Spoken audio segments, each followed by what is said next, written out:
Nashville's homicide rate is approaching a record. It could soon top 1997 when a serial killer was on the loose. But as News Channel 5's Kyle Horan learned, there are some who believe the future will bring better news. According to our own count, there have been 106 homicides in the city so far, closing in on 1997's record of 112.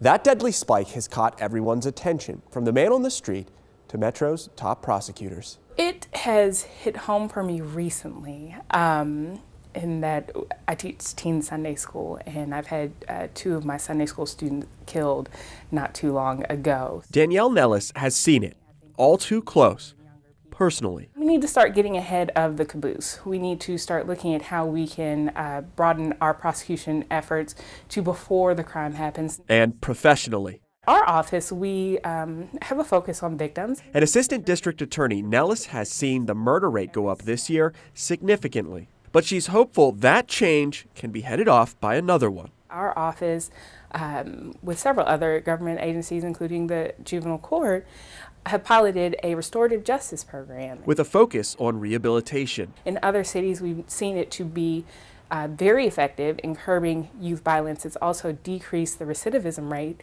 with youth. We don't see them show up later in the criminal justice system.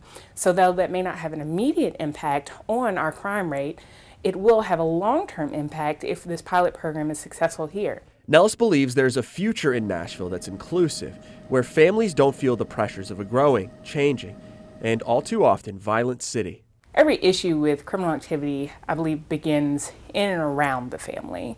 No matter what your family looks like, no matter who makes up your family, we need to focus on strengthening families. And to strengthen families, we need to support them. She says this could start in the home. But if we as a community can look to provide housing for people so they're stable and they feel like they have a safe place to be, we could see a decrease in the crime rate. Kyle Horan, News Channel 5.